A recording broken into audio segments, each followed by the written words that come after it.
Hey everyone, welcome to Grain Therapy, the woodworking podcast where we discuss our passions, methods, and personal growth as we build our woodworking businesses. New goals, new moves, and making plans. This week we get into the goal setting needed to get where we want to go, but acknowledge the fact that the future is unpredictable. It's all about balance and finding the paths that give us confidence that our work means something to the future that we're trying to build. This podcast can be found anywhere you like to listen. If you find value in it, please leave us a comment or review. In addition to following this podcast, find us at Bossman's Boutique and at Arbor Furniture Co. to see our projects start to finish. So sit back and watch, listen while you work, or put us on in the background. Either way, we hope you enjoy. How you doing, Brian? Good. How about yourself? I'm really good. I've got whiskey in my glass. Okay. A Glencairn again. A Glencairn. For everybody who missed last week. Another Glencairn. This week it's Elijah Craig 18 year, which is extremely hard to find. And hundreds of dollars or $100 and some, but I don't even like it that much. You don't even like it? Because it's just straight, it just tastes like wood because it was in the barrel for 18 years. So it's just too old for a bourbon. Sure. How's it smell? What's the full experience with the Glencairn? Okay. Yeah. Let's really get into this. Let's dive deep. It's a whiskey podcast now. I don't know what you're talking about. I'm getting a hint of ethanol. Gasoline? No. I don't know. I kind of lost my bourbon nose. I feel bougie doing it too. So I'm crumbling under pressure right now. Mm-hmm. But just the typical stuff like vanilla and caramel. And people who hate bourbon are going to be like, I don't get how you smell that. But when you get used to it, you kind of get used to it. So It's an acquired taste. Well, I've got Fresca again, but I'm going to make myself look like a fool here. I'll be right back because I forgot it last week. Sounds good. I'll entertain the people as you go grab whatever you're grabbing. So Fresca sounds like, oh, it's just some pop. And I think they don't have it in as many states. I don't know that it's in every state because it's definitely hard to find sometimes. If you don't have access to Fresca, you are not living in a good place. You need to uproot your life and move if you don't have access to Fresca. It's easily the best pop along with Diet Coke. Not a sponsor. It could be. Fresca? It could be. All right. Where you at? They can talk to us. I got, with your gift card or your recommendation of your business, getting you a job, I got this non-alcoholic Creatives IPA. Nope, that's not approved. That's not approved. I was trying to buy you alcoholic drinks. So if you could just return those. Yeah, it's not bad. Good. It's not as good as the real thing. But Is it just a straight IPA or is it like is it like hazy or anything? It's a juicy West Coast style IPA. Love a West Coast. Yeah, it tastes the hops. It doesn't quite taste like beer, but it tastes like the hops part of beer. Yeah. I mean, that's a lot of the non-alcoholic. They just got to give you the hop water just to give you that burn, taste that bitter. But yeah, since I'm still doing until the end of March, trying to stay dry, got RNA beer. How's that been going? Has it been fine? Yeah, it's kind of showing me I don't really care. It doesn't seem to affect my life. It doesn't seem to. Nothing's really changed for me since I've been off of the alcohol for these. Yeah. It's like 90-day challenge for some other things too. And yeah, it's just been fine. So that's great. Good. I did January and that was enough. Yeah, that was enough for you?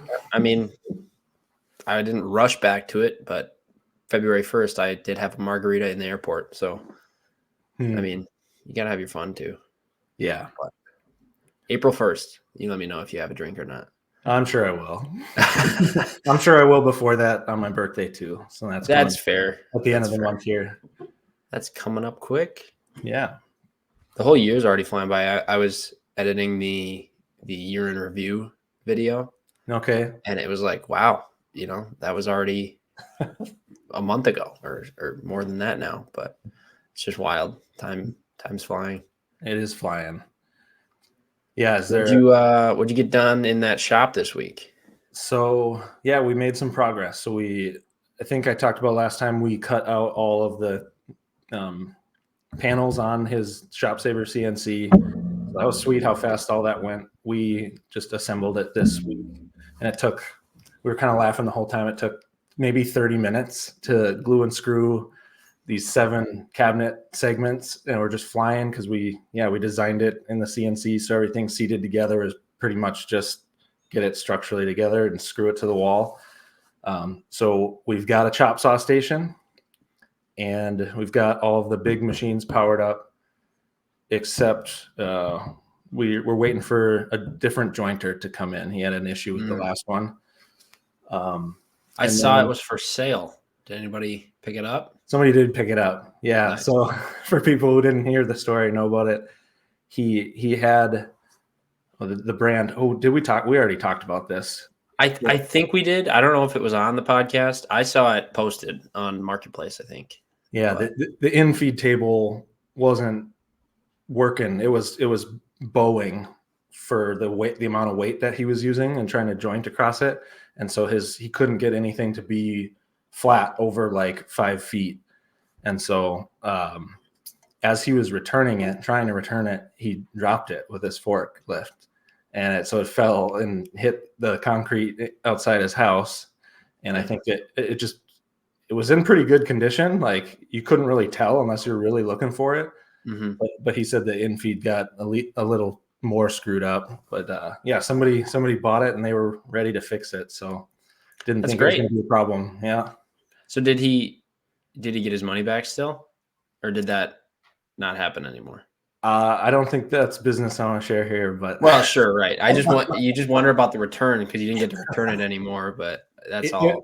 It worked out favorably for everybody. Like okay. That's good to hear. And then so we've got electricity. We're still dealing with 110. There's only one outlet in the whole place of 110. And so we're going to extend that ourselves. We didn't have the electrician do that while he was there. And then, so I'm like 2 weeks away from getting back in the wood shop. I've been itching to get my hands on some new lumber and start cutting. Bookshelf first? Bookshelf first. Actually, I called it so long ago. Who? I gotta make you look bad now. No, for my own project, it'll be the bookshelf. But nice. I'm gonna make more coasters than I can imagine. I've been really anxious lately, and it's been building up over the last 3-4 weeks, and I hadn't been as aware of it as I hope to be when I'm building anxiety like that. Sure. But I'm working on this book right now. That's my priority. And I feel great about doing that, but this has been the longest I've gone without having a paycheck to the business. And so I'm just kind of that pressure, anxiety, whatever you want to call it, it has just gotten under my skin a little bit, and I need to take care of it now, and I need to just do something. Can go make some money. Yeah, exactly. Yeah. So I'm going to make a bunch of coasters and just kind of just push those on Instagram for a little bit and see if I can't just have a lot of inventory. Will having that make me feel better about doing all this other stuff that's not making money right now? Sure. I think it will, and there's going to be a balance. But it's been, I think, 7 months since I've gotten like a decent paycheck. Christmas came and I sold a little bit of my last inventory, but I haven't really sold anything since then. Sure. So I mean, it's all just the battle of time, right? Because you're investing time in like the next thing, but then you got to kind of keep the wheel spinning a little bit. Yeah. When do the shows start up? Is that coming soon? Feels like spring is already in full swing here in Minnesota. It's kind of a weak winter, but yeah, we're getting to the deadlines already of when you need to apply to the shows. Okay. So I haven't actually applied to any yet because I need some money from these coasters so that I can kind of fund that. So as long as I've got a plan before the credit card statement clears to get some stuff in inventory, I'm going to start applying. But I am going to be a lot more selective this year. So are you thinking about doing shows this year?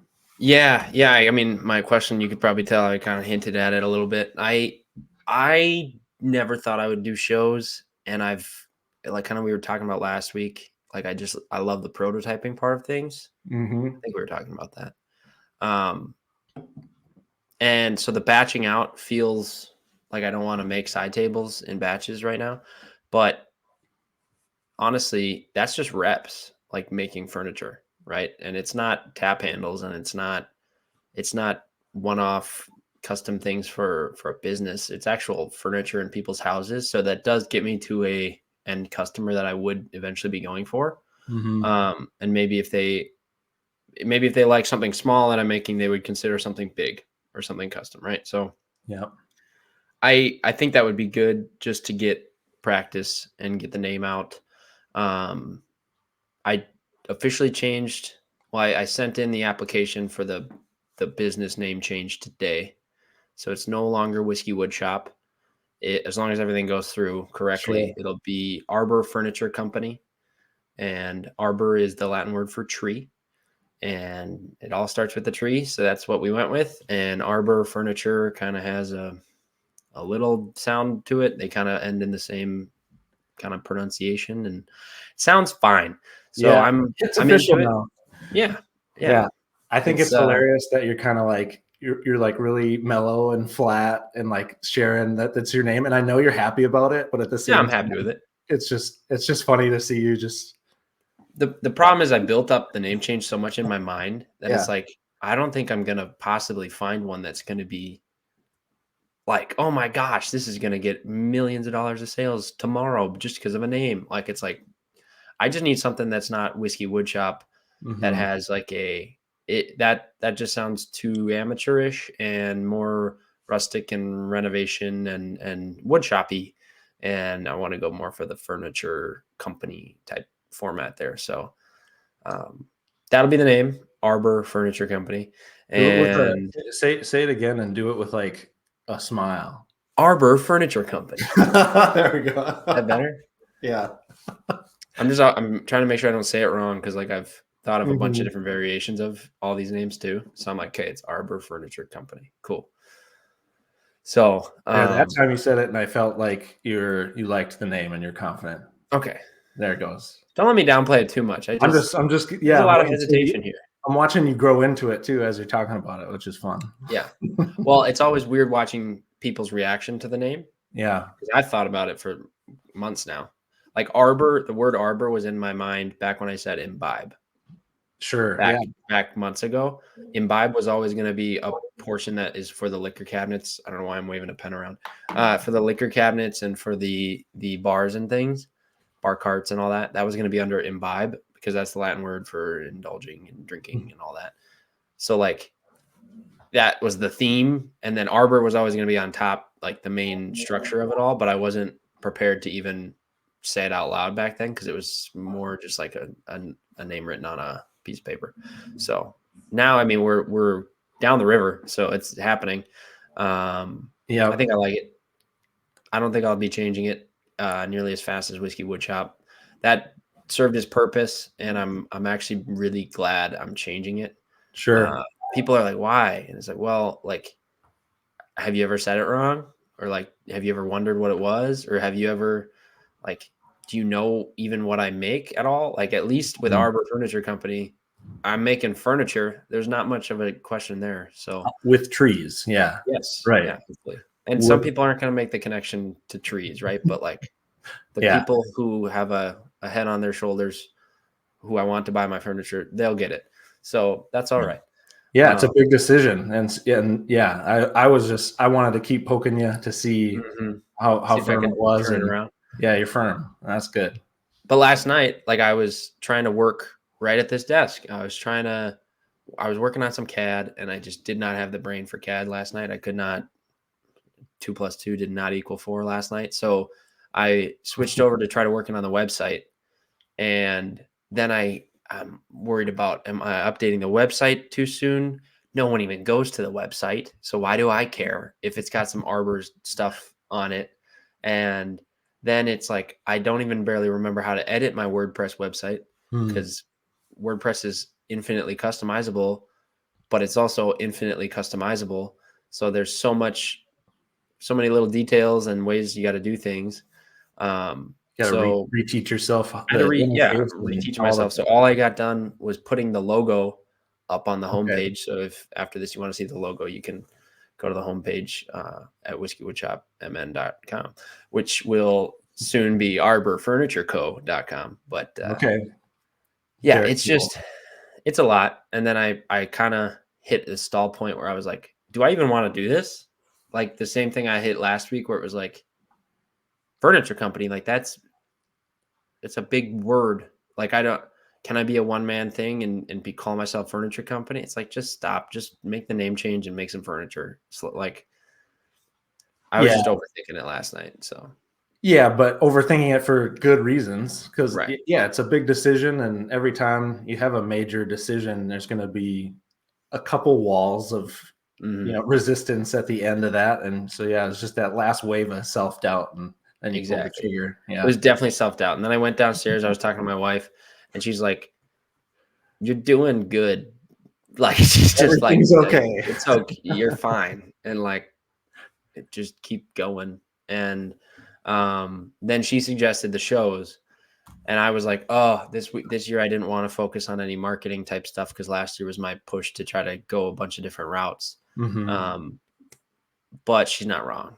So I think it's a great idea, and yeah. I think I've said it here before, but when you go to shows, even if you don't sell anything, I give out so many business cards and I make connections with people and meet other makers, and it's just like a whole networking thing built in that you also get to sell. So like highly recommend trying it Yeah. out, even if you're not sure that you're going to sell furniture, like a large piece there. Definitely, yeah, be open to it and see how it goes once. Do people bring larger pieces or is it all what kind of size do they run? I think it depends on the artist, really. 'Cause I've seen like big metal sculptures. I've seen like huge pieces of blown glass that I wouldn't want to carry just because I'd be nervous of breaking it. Like there, there's big ranges of everything at these shows, and yeah, so I've seen woodworkers with tables, Mhm. and they'll have to like buy two booths usually to Okay. show an item that big, but to them I guess it's worth it. So yeah, you're only limited to how much you want to bring or have on display. Okay. Yeah. That's good to know. Because in my mind, I'm going to batch out side tables, try to come up with a couple other things, and then I was going to maybe bring like materials to show other things that I built for Yeah. like inquire about custom stuff. Just off to the I don't know to Mhm. if a conversation ever gets that far, um, but Bring things that you like to talk about, right, because people are gonna ask questions. So this is something that I had to learn over like the first couple of years of doing this, but and it's more I've learned I'm really bad at talking to people live if I'm not like in a really confident place. mm, And so I had to like figure out what about these pieces that I make do I like going into the process. And because like I wasn't trying to, I was just waiting for people to ask me questions and get to right, know me. And like that just wasn't happening. So you bring things that you like to talk about, or if it's going to draw somebody's eye and you can talk about that for 5 minutes for whatever reason, that makes the whole experience a lot better. okay, Um, yeah, good to and know. then people get to know you really fast. So I guess so. bring stuff you like. Furniture. I don't. This is overwhelming now. I wasn't even going Is to be it? doing shows, and now I've got to make a million side tables and talk to people. And no, it's not a bad idea. I'm just being a little lazy over here. It's So it's it's a new thing, right? That's tough. yeah, but it's definitely more customer facing, Mhm. real people, not posting on Instagram and hoping, right? So Yeah. it makes sense. And then I mean, a little cash flow is not going to hurt anybody. So I'll What just are think of it as reps for actually making furniture. yeah. Yep. What are other questions you have about it? Because you say you're being lazy, but Yeah. I think it's just there's some resistance, right? Yeah, definitely. But well, especially like I've heard your experience with shows where you spend so much time there and then sometimes you don't sell nearly what you wish you did just because Yep. the show didn't work out, or you're going to be more selective this year and not go to as many. So then it's like, I don't want to go to a bunch of junk ones, the ones I'll be able to get into. Right. Sure. So, But maybe you do too, to just get, maybe if that makes it low stakes for you, or, sure. Yeah. what make your barrier to entry and thinking about it in Mm-hmm. a excitement way. Mm-hmm. Yeah. It's not a bad point. How many shows are you going to this year? I'm going to try to keep it to 3 or 4. Okay. Last year I did the most I've ever done, and that was 8 or 9. And some of them were just like at just different opportunities. They weren't shows. They were places that let me set up a booth somewhere. And that always sounds really nice.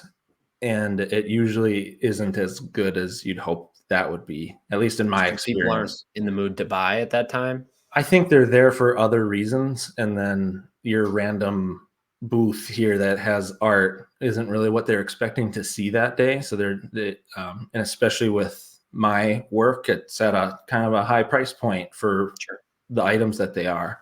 So it's just it's a scary buy, I think, at those times. So I like the shows. Small ones have been like anything that's a craft show. I've kind of I've learned that that's not where I want to be, and I think you'd be in that same category. It's people are looking to spend less than $50 on a purchase at like a craft show compared to an art show. People are ready to spend a little bit more money, or at least even consider going into the booth of somebody who has expensive items. Okay. So I think that's like the first thing. And I think if you're worried about it being like a major headliner or not, because there are some shows where you have to submit product pictures and it goes through a juried review, right? I don't know if you're looking at any of those. I didn't try to do any of those my first year just because I was nervous about that. I don't think there's anything to be nervous about necessarily. But just like I would make sure that your time at the show was worth it in terms of you showed up in a way prepared to like talk to your customers. Like that's like number one priority. And if you don't make a sale, just know that business cards are going, you're meeting people, and that's worth trying out a little one or a big one. But what other questions do you have? Because which ones? which ones? What do I target? What do I look up if it's not craft fair? What am I? For those of the people unexperienced that are listening, because I obviously know what I'm talking about right now. Yeah. What if I was, trying to look up what's a proper craft show to go? Not craft show. I'd say art show. Yep. I think they all talk about. So first of all, here's a website that I use, zapplication.com, and I just type in Minnesota Zapplication. It's application with a Z at the front. And then I just type Minnesota craft or art fairs, and it'll bring up a list of what's going on for the season. That's the most inclusive website. If you have trouble finding any, I could share some more websites. That'll be super helpful. That'll be I'll do that. Yeah, a big list. I'll work on that after. Oh no, I just meant this website is already going to be. Yeah. Honestly, I'm probably going to do 2. Okay. Like knowing, like I just don't want a big commitment to this to where it's the driving force, because this is the side thing, right? So I'm trying to develop the dining table and the chair. So like of the shop hours I have, I don't want to spend a lot of them batching, but I think it's still a good idea to do for part of it. So I think I might do 2 hours a week of just trying to get some stock around, which is going to be difficult with 2 hours a week, but you know what I'm trying to say. And then get the opportunity to do shows, but I don't want to do a big investment. I don't want to get a big banner and a tent and shirts and hats and tablecloths and chairs and a trailer and a gazebo and what else you could add? A hot tub in the back of the tent.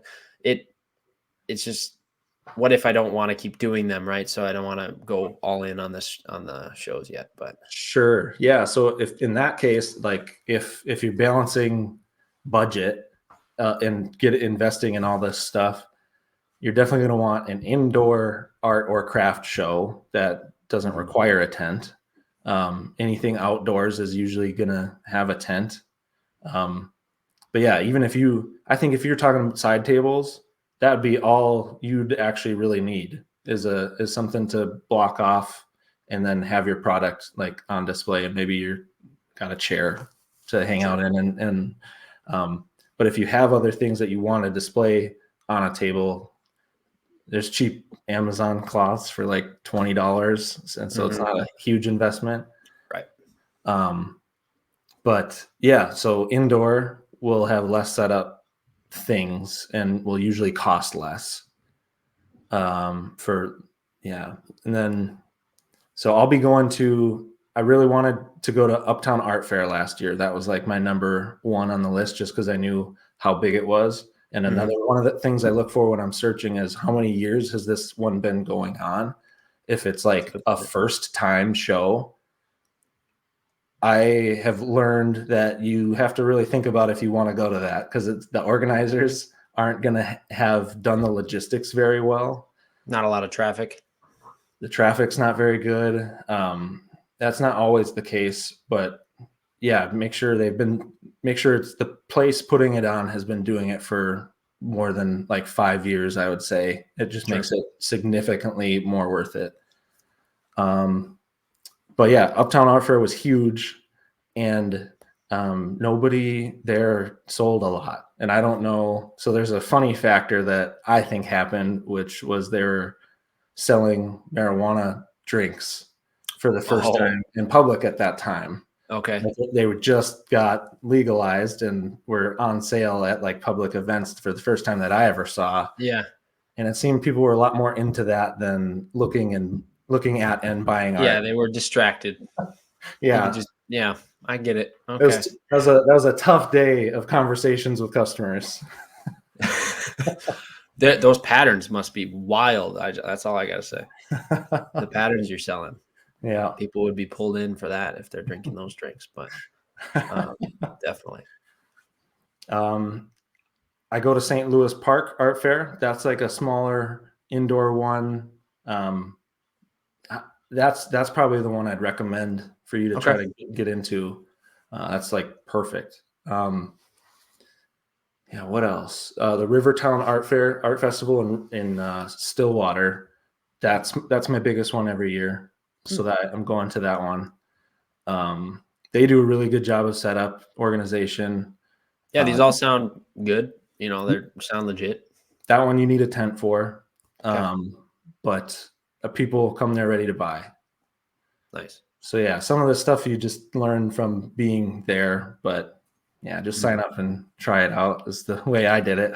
I'll have to do that.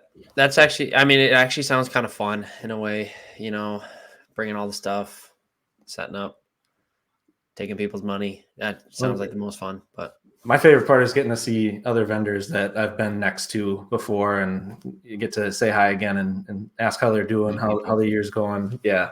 Cool. So it's a perfect way into the community here. Well, I will just knuckle down and do it because that's a good idea. That's a good idea. So we're doing a rebrand. I got to get the website going. I got to get my applications for all these shows in. I got to get a lot of work done. Mm-hmm. It's not enough time in this week. It always feels like that, right? Yeah. I was luckily able to get some shop time in though. Okay. So this last week I started that dining table for the giveaway. Awesome. And it was flowing pretty well. I milled up the ash from storm trees, which are the downed trees from local areas, for anybody that doesn't know. So they gave me the material, and I'm building the table, and then we're doing a giveaway where we just give it away to a home in Minnesota.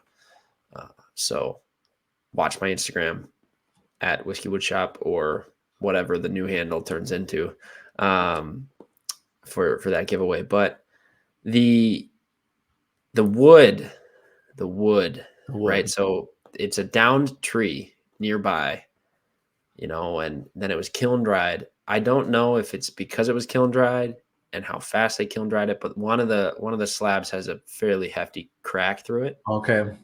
It's on the end, so I'm gonna bow tie it, and then I might brace it on the bottom as well with like a little piece of C-channel or something, Okay. just to give some extra support. I'll still bow tie the top at least one spot, and then there are a couple little voids. There's a void dead center on the table for the slab that I'm planning on using for the center piece, Mm-hmm. and I think I might do. I was thinking about just filling it, but with the ash, a black epoxy is gonna just pop. It might look kind of gross, and I don't like the idea of clear. I don't like the idea of white, and I'm not doing something other than black or white or clear. What kind of wood are you going to do the bow tie with? Bow tie, I was still gonna do ash. You're going to do ash? I think so. How about another bow tie to cover up the void? Or That'd be a big bow tie, shape. but I think I'll be doing a rectangular fill, Sure. like one of those collage fill type. Yeah, there you go. So more than one piece, like kind of. I think I'll do two little, just to make it more interesting than just a weird square in the center. If you do start to look at it, yeah, I think you need 2 at least, maybe 3. So I'm gonna do a couple, like 2 to 3 rectangles. That'll be good practice too. Yeah. So that'll be another learning point that I was not planning for this project. And then I'm changing the design. I was gonna have the tabletop lofted above the leg assembly, so there's an air gap through, like a 1/2 inch off the legs, and have like cross stretchers that do mate obviously to the table, because you're gonna have it touching something, but it would look like it's floating a little bit. Sure. Because I've seen that look a lot. I think with the material I have and the fact that it's a giveaway, and I'm not into that idea nearly as much. Okay.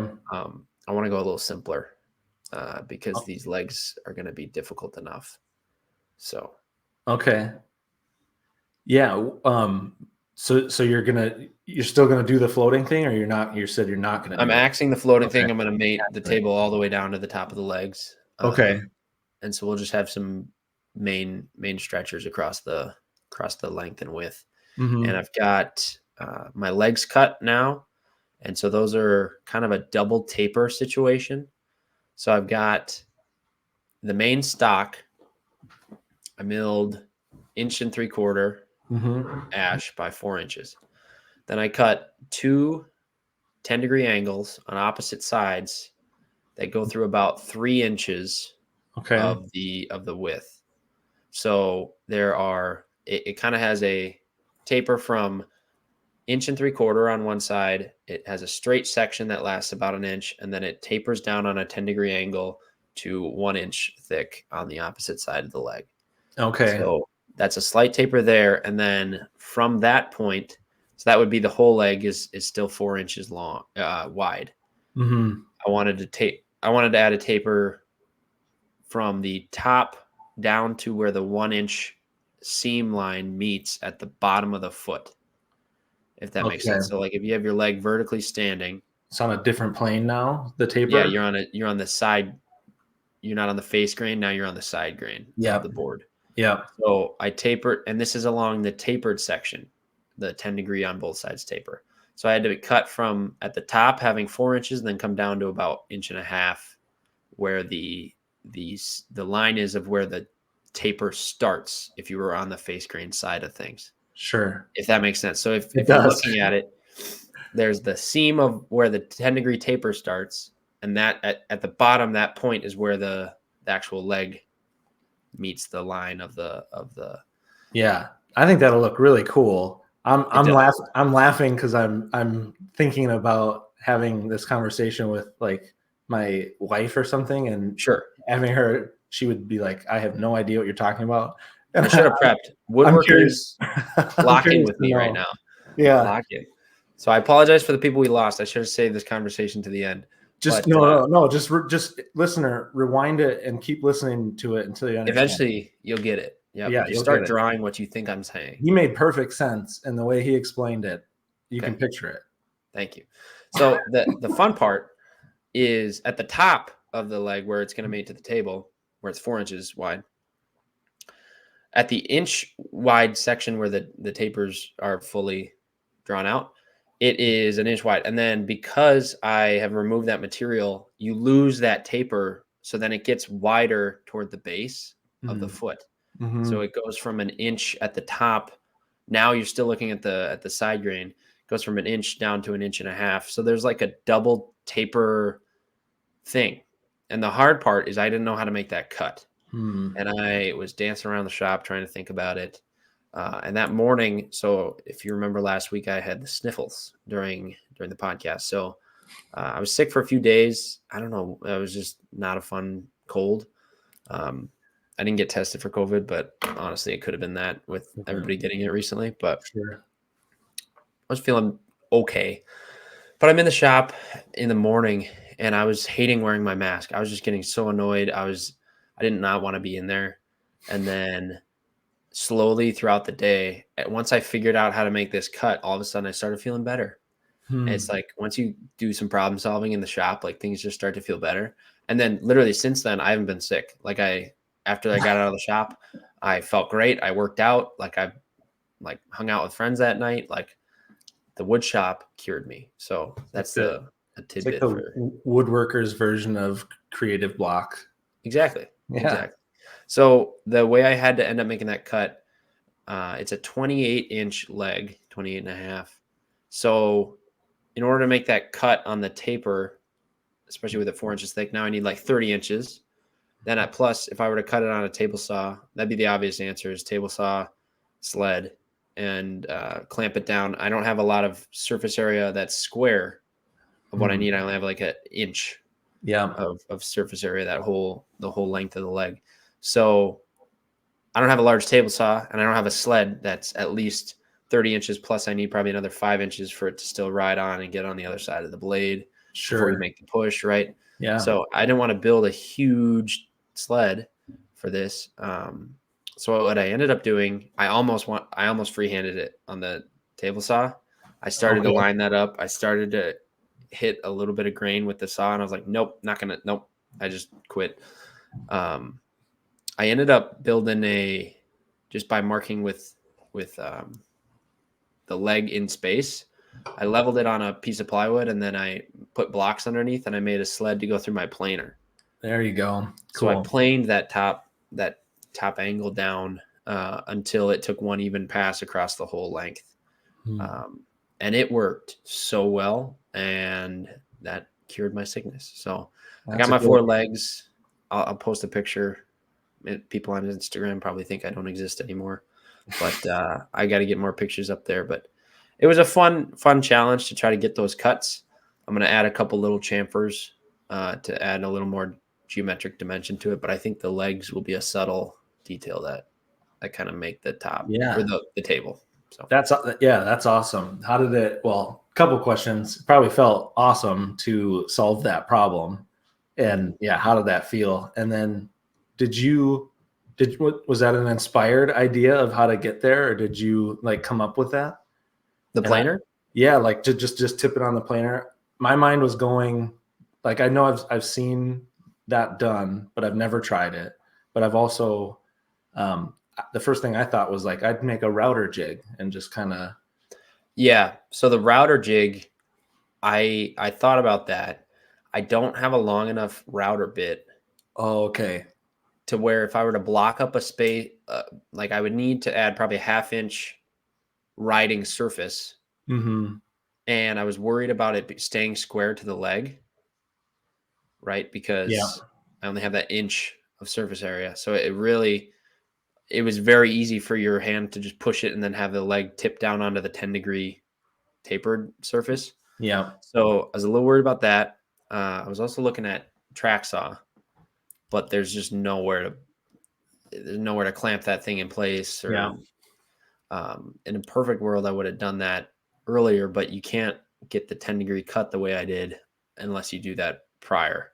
Mm-hmm. So I think a bandsaw would have been the move I would have done if I had one. Okay. I would have freehanded on the bandsaw, and then I would have jointed to flat Sure. enough, right? So, Yep.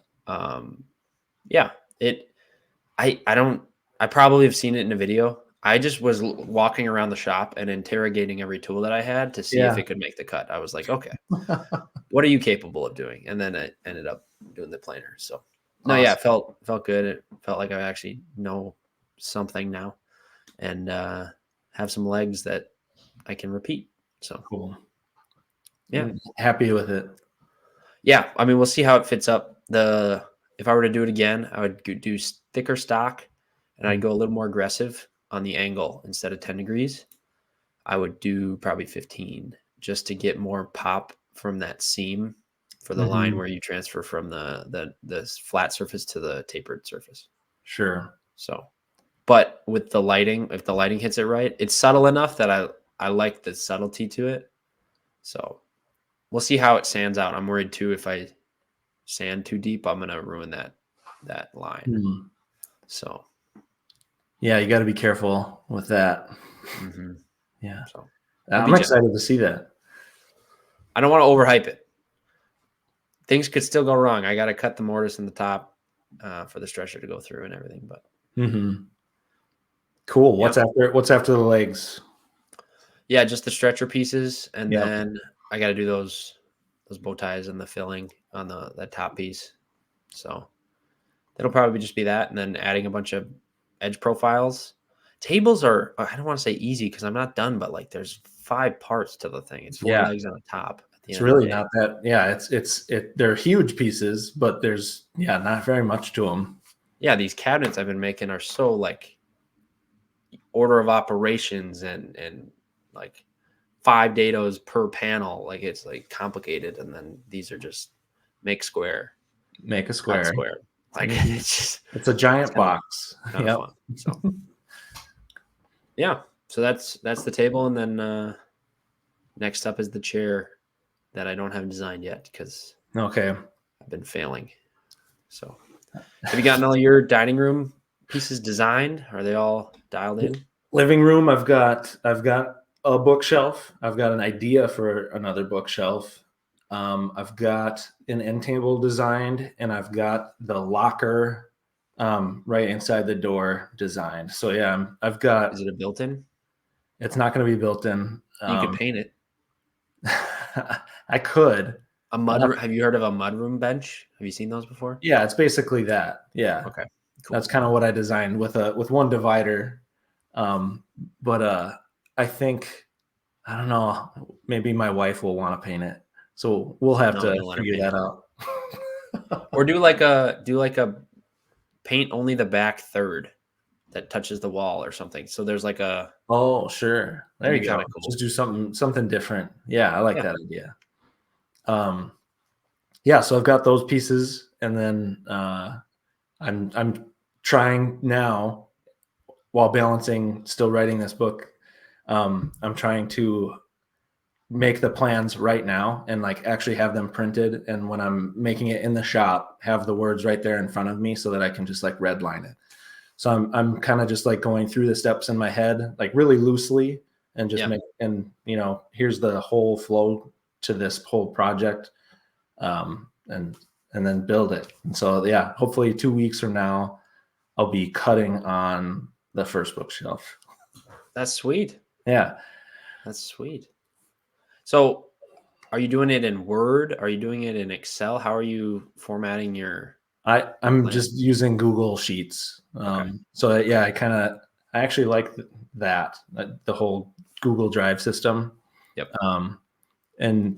So print it off. I'll have to get a printer, which is funny to think.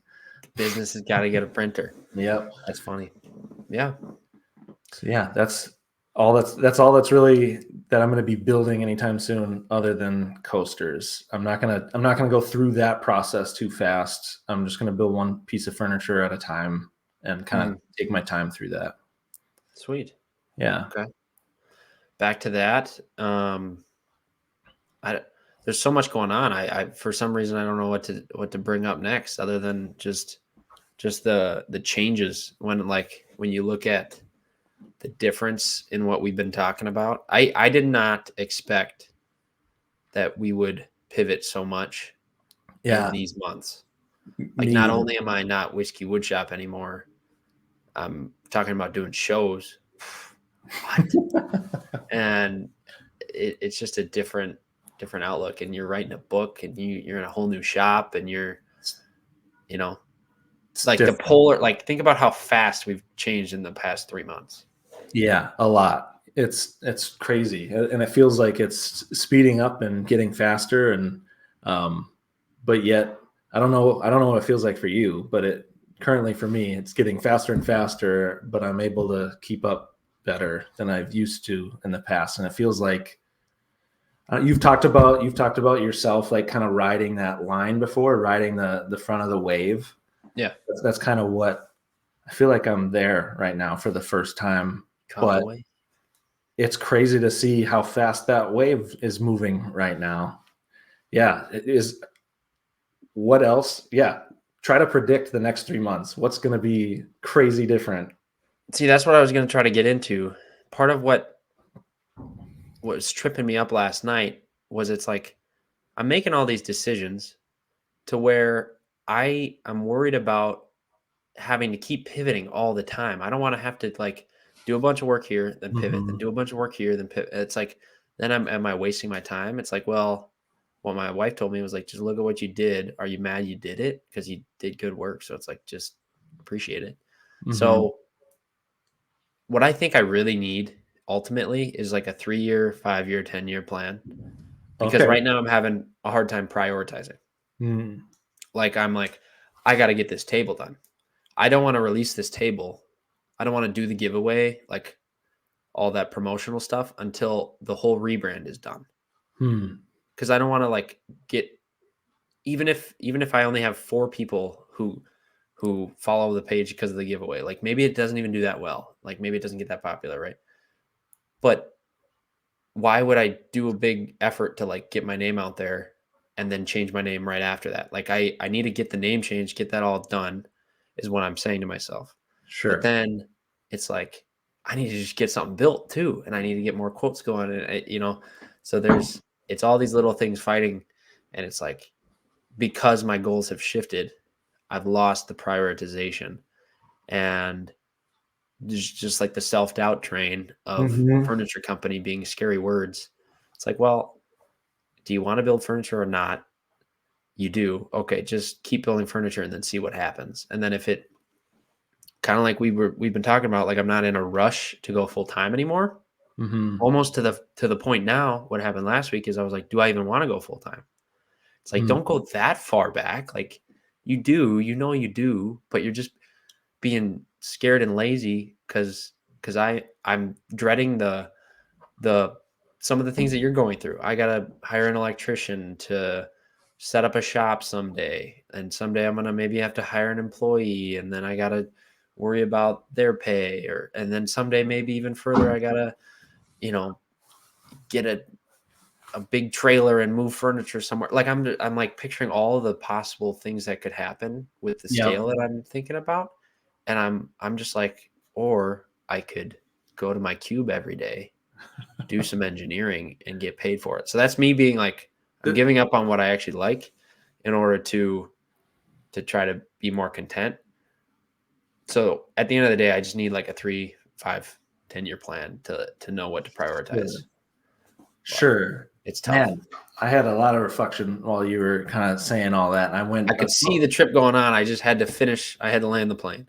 I went different ways with it. So I'm curious how, like, I hear and I understand the narrative that you're telling yourself that you're figuring out how to be more content, but that feels like giving something up. I think that's kind of what you said. Can you correct me if I'm wrong? I don't want to be content. You don't want to be content. I'm becoming content out of fear. Out of fear. Yeah. Of jumping. Cool. That's I'm not even at the place of jumping, but it's like, why rebrand if it's going to be all that work? Why? Sure. Why not just be Whiskey Woodshop and just make some furniture on the side Mm-hmm. and stay small potatoes because it's easy. That's the thing. I see. Well, because what you're doing and watching you do it and knowing my own experience too is very similar, and we have a similar drive, is you're doing it in a way that makes you excited, and it just looks different than what you thought it did. And so it's curious that you're saying the solution to not being able to balance priorities is kind of what you said. And so your solution to make a longer term plan, when you know that, when you've now experienced how fast things actually shift and they do pivot for real Sure. reasons, Make a plan that won't come true is what I just said. Kinda. And so Yeah. I spend a lot of time thinking there and not really knowing how to navigate those feelings, because that's tough. But like, part of the reason why both you and I have a business, it was to just put the challenges out there. Now go chase it down. And we have our own, limits of what we know that is like an achievement to us, not based by something else out in the world that is going to fulfill us. And so you're creating that for yourself. And so that the plan is good, but you also want to keep pivoting. And Sure. I would make your plan open for pivots, and what are the value checkpoints? Right. And when you say value checkpoints, that's kind of like the root of what I'm trying to even think of. It's hard to describe. I need like goals, like mm-hmm. a 3-year goal, and it's the root of that goal that matters to me more than like the plan of how to get there. Yeah, because like that I can't control nearly as much. But it's like, what am I just need to know what to aim toward, and it's because of all this. I was so dialed in on it a few months ago. And then with the whole me trying to rebrand, and then just calming down so far that the rebrand seems like too much work. So it's like that fire's a little more lit again, to where I'm panicking because I'm getting excited again. Okay. But it's also just like, I just need some short-term intermediate goals to get me to a big goal, right? So it's as easy as build the damn table, build a chair, go to 2 shows. Maybe those are my goals for the year, and those are my intermediate goals in order to get. So I need to take a minute and just write some stuff out and just refocus on the goals, because I've gone through a bunch of iterations of possible goals based on what it could be, possibly, maybe someday. It's all this mystery of, because you got to be okay with stuff turning sideways, but I just need some intermediate goals is all. Sure. Yeah. What do you think? Some of them. So finishing the table, but yeah, I'm also thinking too, how to balance that, because you're an ambitious person too, and so that's part of what's kind of pushing you to get it the right way so that it can be big later, and figuring out how to balance that. What was I gonna say? Lost my train of thought. Just all about balance at the end of the day.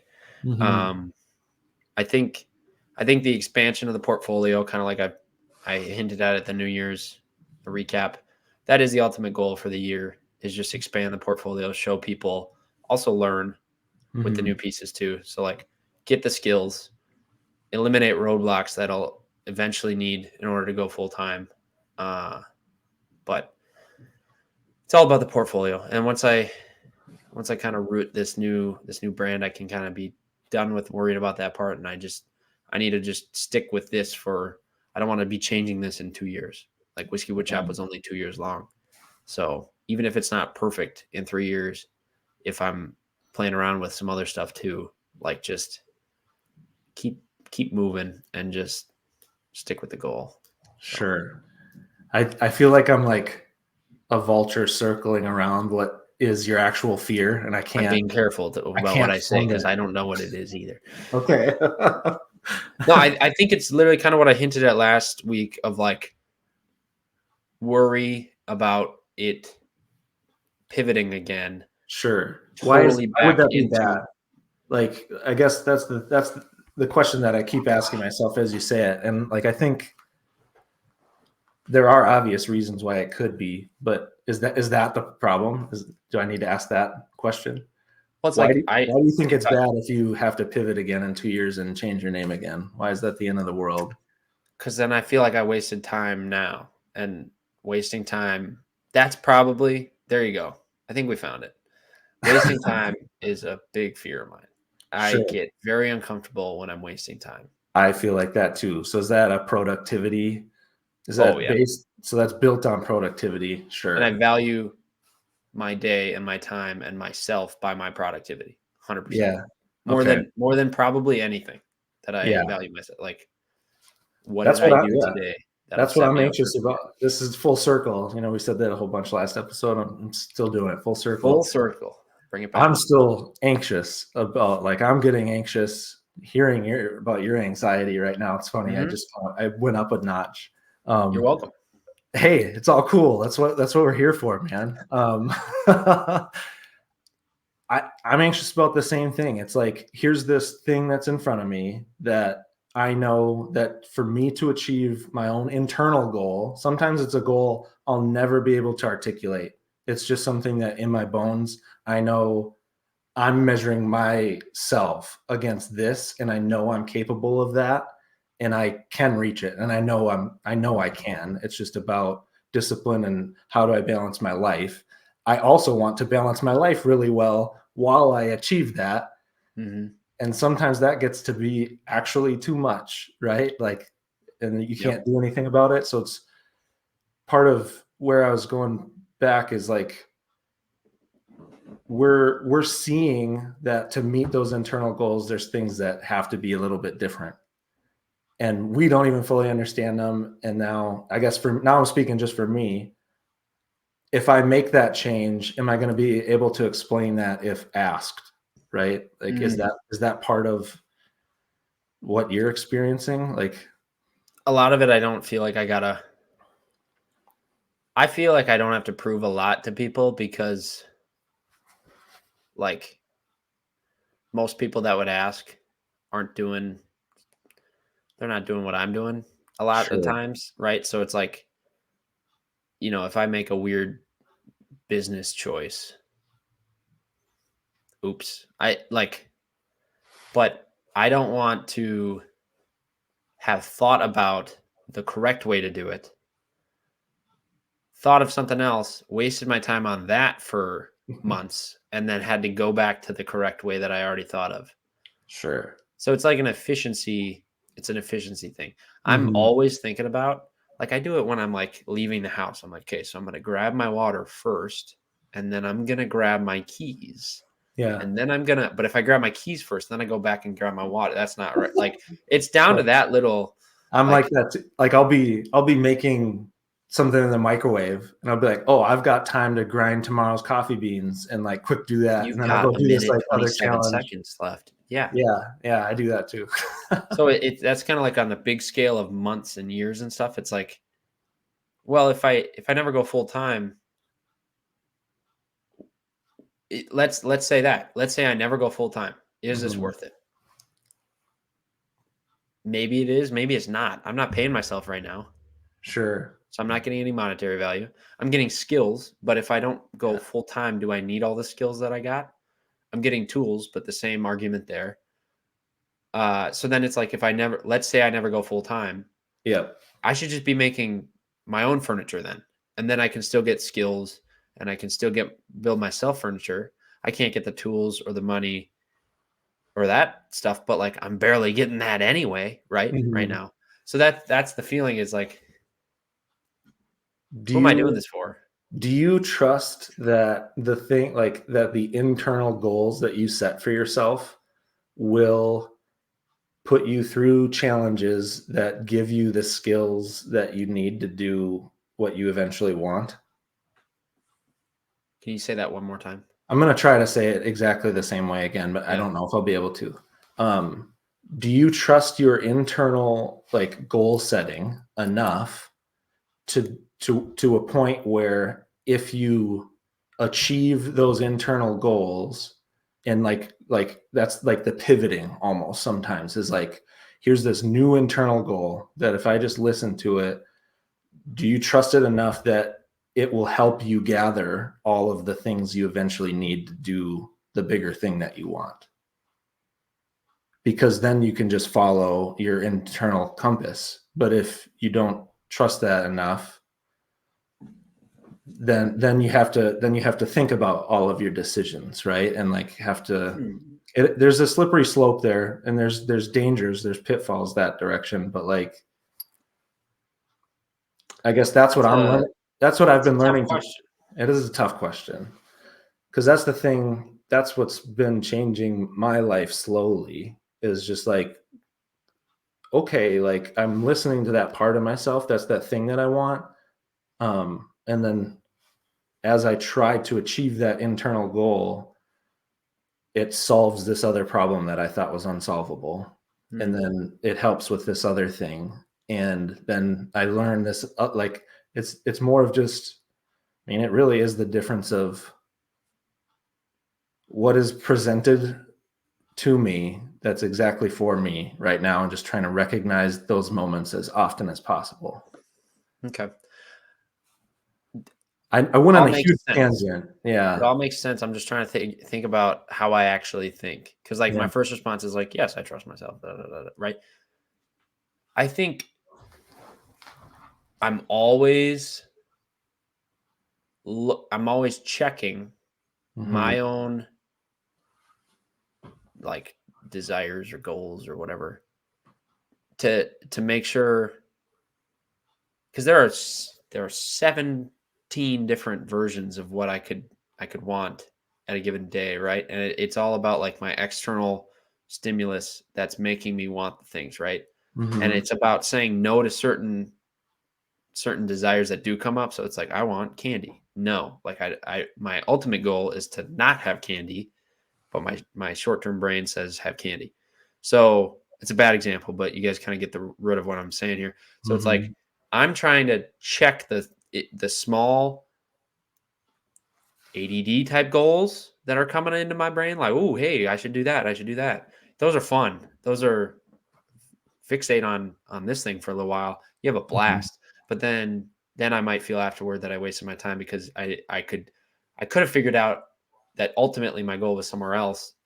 And I maybe didn't know that, or I didn't fully make it obvious to myself or realize the weight of that goal at the time, right? But it's like, I wish I was doing that this whole time, right? So I think I'm always checking those desires and goals, and I do not trust that, because there's bad stuff that we want to do. There's like, you can't just always do what you want, because that'll lead you down a selfish road. That'll lead you down. There's a bunch of different bad ways, right? So and then I check in with people a lot. So like I'm trying to always check in with my wife, be like, do we want to end up here? Because if not, I need to know now. Otherwise I'm wasting my time or sure. And I guess somewhere else, or that's all the that's different layers. the idea that I'm challenging. I'm challenging that part right there, is like you think, so like I think you hear part of the perspective that I'm saying, and then I think there's a discernment that I can't even, like, I can't put my finger on it right now. Sure. But I feel there's like a belief difference of some belief system, right? Where you think that if I look back at a thing that I did and I see that there was a way to do it better, had I only come up with the way to do it better before I knew that this way that I tried wasn't the best way, like you got into a self-defeating loop already. And so like that breaks down there, because you're now assuming that if you had different knowledge than you had, you would have made the decision differently, but you didn't have that knowledge. So why are we regretting? Yeah, I think it's because these are extraneous, if that's the right word for it. These are all like extra decisions I'm making. Sure. I don't have to be doing them. If like if it was my job, I would be making the best decision that I can do at the moment because it's what I got. It's like, Yeah. but these are like, this is literally just extra planning on the side to try to get to where I want to get. But if I want to make sure I'm not just like into something for a little while, or that So I'm catching the wave and then, and I know I won't know that yet. Right. I've got And that's what Cal told me last night. a dumb question, What? and it might maybe it's dumb, maybe it's not. Do you think that the life that you want and the life that you're gonna get are gonna be drastically different? Do you think Oh, they that there's easily like could be. there could be absolutely, like theoretically, obviously, but Like, like anything can happen, but sure, but I kind of I mean that just from like a way of like your intentions. You as a human like want things that aren't selfish, right? Like we've been talking about that a lot. You've had to tell me this, like we want things that are good for other people, and so it's almost like there's like this dissonance between I could be doing more now to get the to make sure that I get the life that I want, yeah, there you go. instead of just like life is happening to us and we're reacting to it the best that we can. Like there's a like both things are That's true. the belief right there. I don't know if I go that far.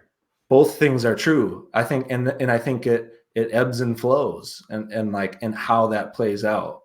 At least that's my life experience, is that Yeah, you can't yeah, control everything, obviously, but right. And so like even the things that cause me the most suffering end up being exactly what I needed.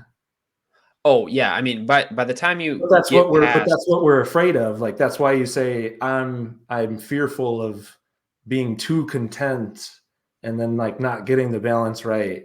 And it's just like you're like mad at the way that you're existing. And then you're always going to be stuck. yeah, a little bit. Okay, just at the end of the day, worst nightmare is I'm an engineer. I jump ship. I spend 2 years. I start to hate woodworking. I become an engineer again, Yeah, and then I never woodwork again. That's like that's a that's nightmare. that's textbook like worst nightmare, I got shivers. right?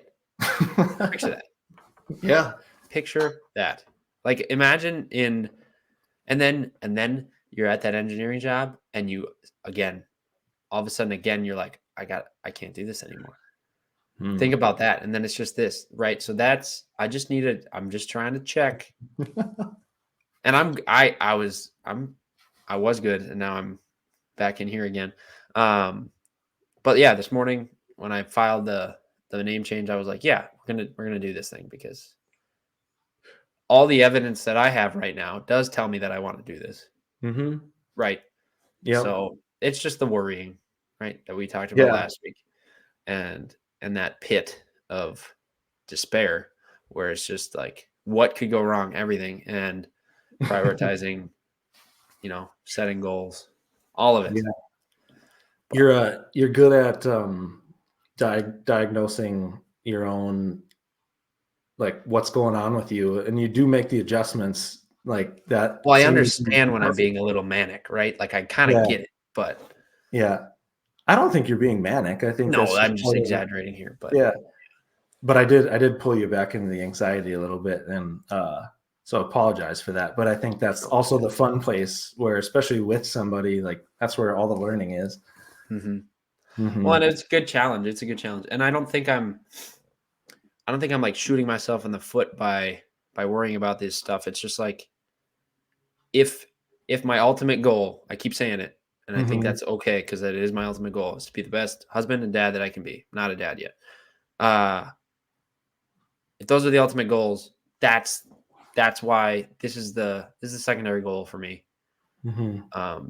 The career, right? Mm-hmm. So I'm checking that career against being the best husband and dad I can be. And that's why I'm checking in with them and making sure them, as if it's multiple people, just my wife, to see if this is where we want to go. And if it makes sense. And if you're in a trance and nobody calls you on it too, you can end up in some weird places. So it's like, I just want to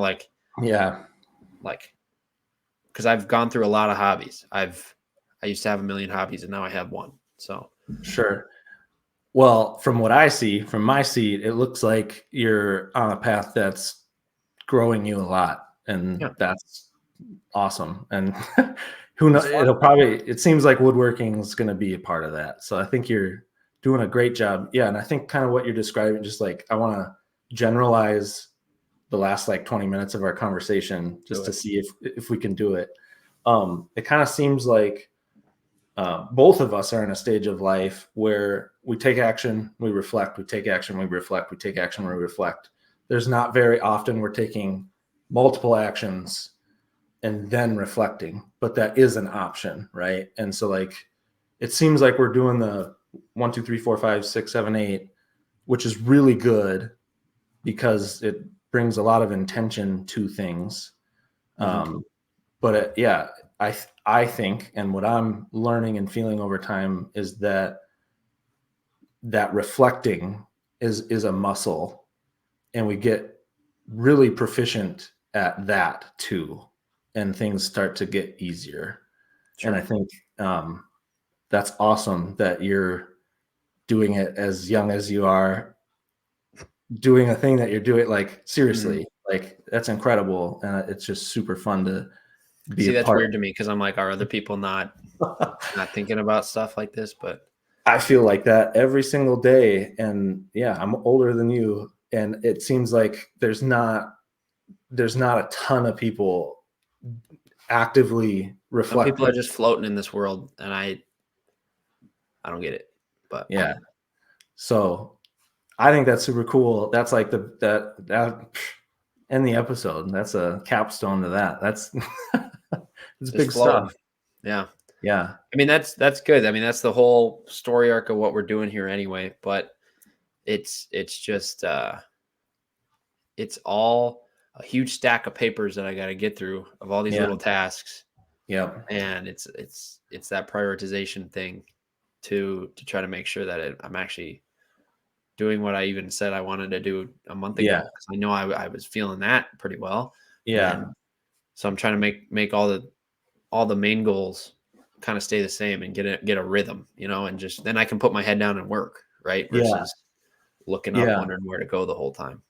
I think I want to say one more time, the thing I think I want you to hear, just because I also need to hear it, is that, I guess I'm saying this for me, not to you, is like, when you're actively taking action and reflecting, like, you have to find, if you're worried about time and how fast things need to go and how fast we need to grow, right? Because I do want to grow faster and faster all the time.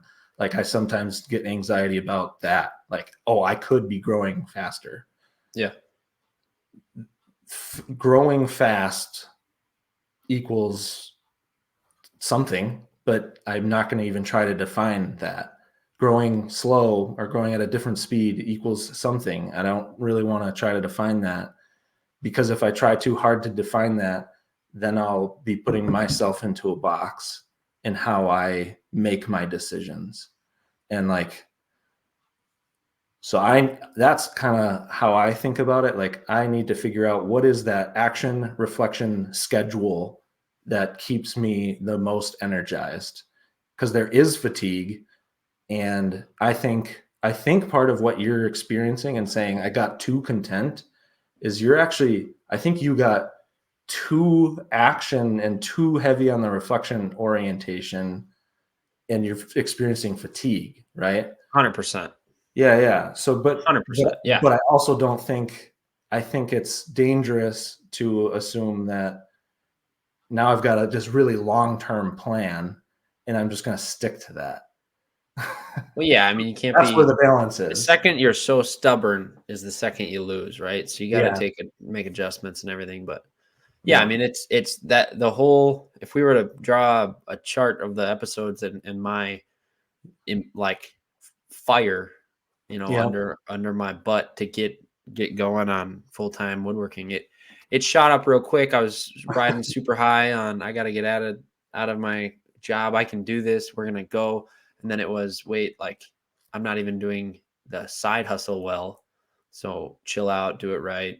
And then now it's do I even have to, because chilling out and doing it right might be more fulfilling to the ultimate goal of building furniture because it's achievable right now. So it's all about like what's achievable later, set up a realistic goal, and then just pick away at it and get going toward it. So Sure. just so that way it's the fire is there, but it's trying to be less urgent and more important. Like this is important to me, but it doesn't have to happen tomorrow. I Yeah. am currently 25. I can calm down, right? And I hate saying my age because then I throw my authority out the window. But I've No, made 2 cabinets. You guys better listen to me, so no.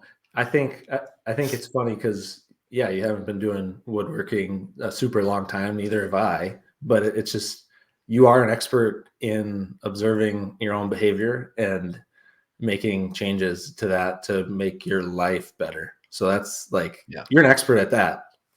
So that's know what that. we all got to do it. Yeah. We all got to do it. Well, Brian, Yeah. I think that's it.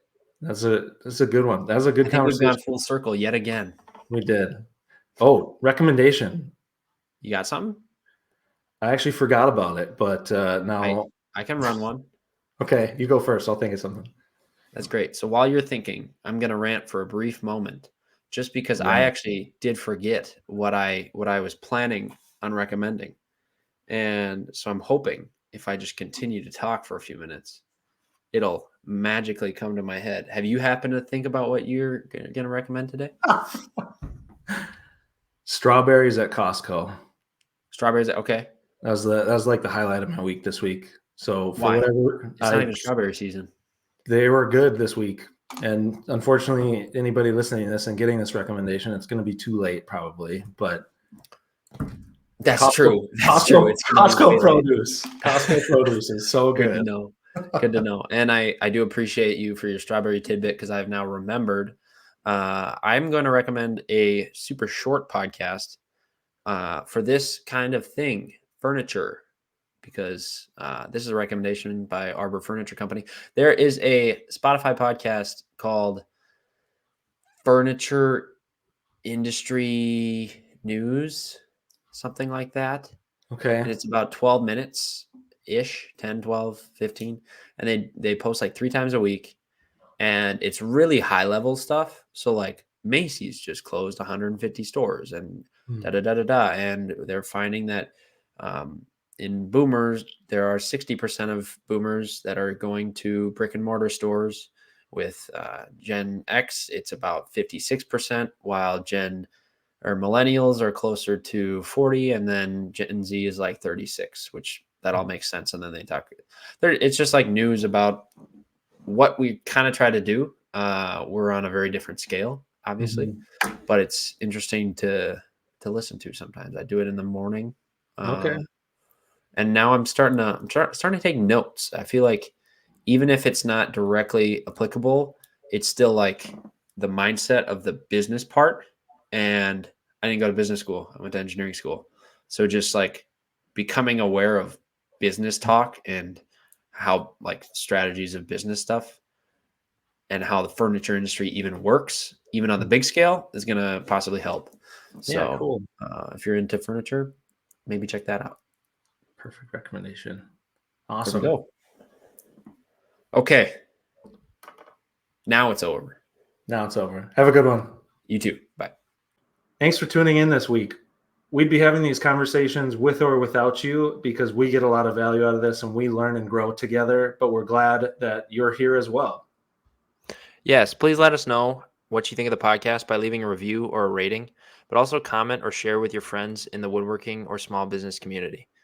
I'm Matt from Whiskey Woodshop. And I'm Brian of Boss Man's Boutique. Thanks for Thanks listening. for listening.